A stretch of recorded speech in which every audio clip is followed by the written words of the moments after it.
WikiLeaks, what they did in the US election, they leaked the Republic Party information about all their emails, internal communication, about what have communicated internally and exposed to the outside world, thus bringing a shame on the party. And they use this for election campaign. So we need to understand what's happening in today's world. If we don't understand this, we will be impacted. Okay, this is the threat timeline. So Twitter, Zendex, Living Social, so many things. Washington State Court indicates 160,000 social security numbers exposed. And recently, you know that a bank has been exposed. All their information, the personal information, are available in the hacker's hand. So this is the threat timeline we are living in. So we talked about what's happening in threats. How we are open to threats. Am I right? How easy for hackers. How they use social engineering techniques and malware tools to gain access. Now let us understand what are the steps. What is the anatomy of hacking attack? First of all, they define the target. They define who is my target. And after defining a particular target, it could be a bank, it could be a company, it could be an individual, it could be a government. Once I define the target, I start researching. And I start creating my own tool, build my tools, or I acquire tools which is available in the internet. And then test the tools and detect. I do the planning, how I can target this particular entity using these tools. Then the third step is they initially introduce into getting access. Am I right? They start accessing your credential. They strengthen their footprint. So one of the very important thing in hacking is they make sure that they delete all the logs.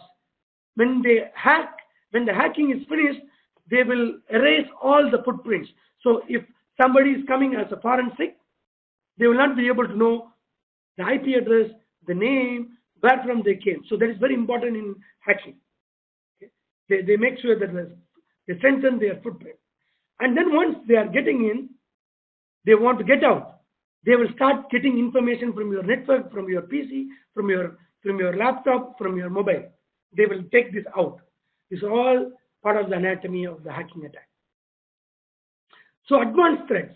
So they are advanced. Why? Because APT uses organized method to create and distribute advanced malware. Every now and then, today you found some malware, tomorrow they bring it. So the tools are getting everyday new tools. They use it to access and hack in. Persistent. Social engineering combines malware and codes. They can be very hard to detect and come with the expectation of higher payout. And threats. APTs are designed to attack specific, deliberately chosen targets. They take identity threat, IP theft, and spying. So advanced persistent threat is something which is happening. So how it happens? The first thing is what? They do reconnaissance, manufacturing. They scan for vulnerabilities. They create a phishing mail and customize malware. So all these things they do it, and they know the threat vector. Okay, what is the threat vector? They know that social engineering they will use malware driven by download. So you download some information because it's free, and when you download, they also inject a code, and they also send you a malicious app, and they exploit the vulnerability. Then once they do using threat vectors, then the second step is they infect.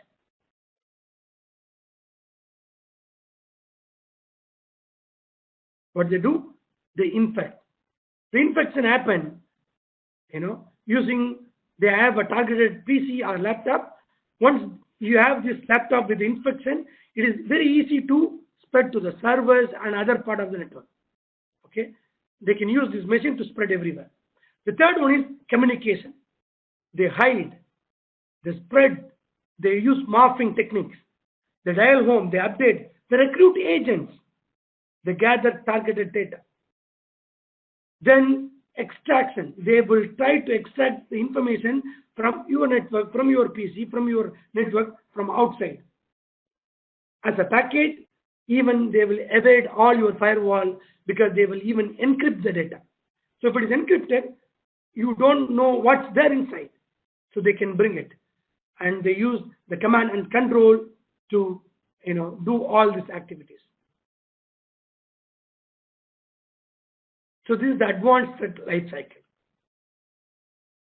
So attackers has a substantial arsenals like malware, social engineering, zero-day attacks, insiders and recruits. Somebody inside will help them.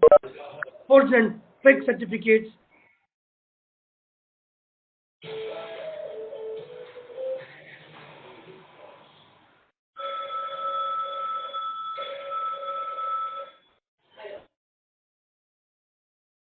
Okay. So malicious email.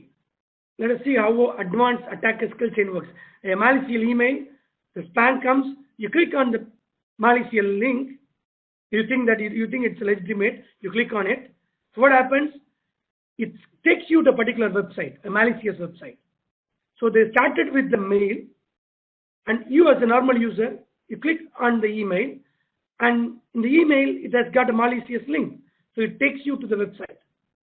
So when you go to the website, it can inject, it can create a malware and they exploit. So once they inject the malware, they use the command center, botnet command centers to steal your data. Okay. So encrypted communications process control. So this is advanced attacker skill chain. So we need to know how to stop this. Okay, how to stop? Let's talk about that. So defining advanced persistence, it's a discuss. Am I right? They want to have survivability. They want to create an impact. So how they do? They want to how to kill this chain. Let us understand that. What they do is what? They reconnaissance, probing of targets, information gathering.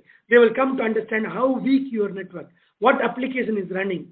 Are you accessing the information every day at what time?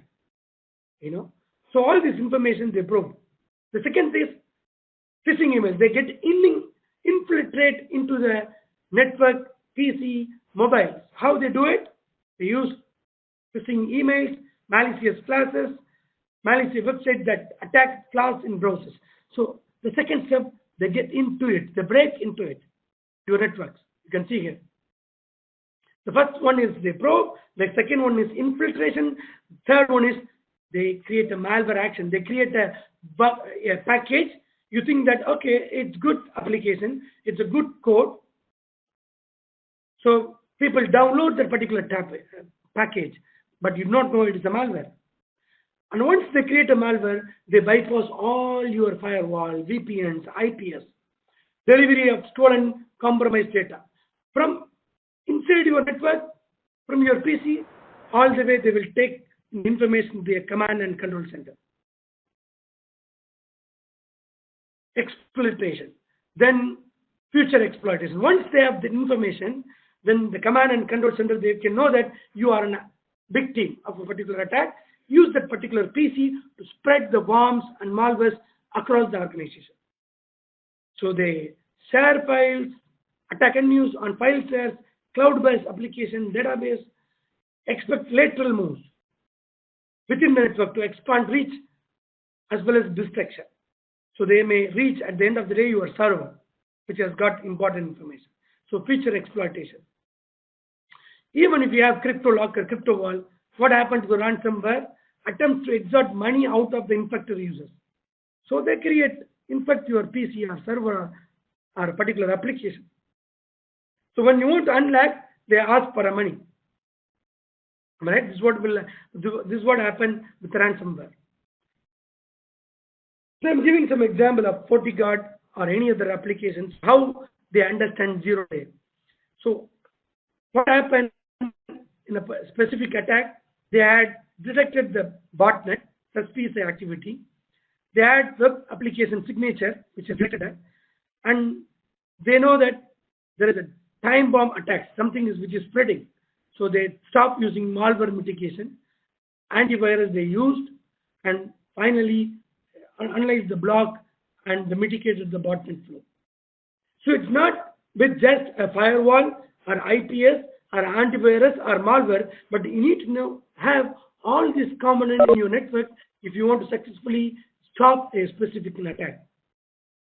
And especially, we'll talk about in the next slide, if you want to break the kill chain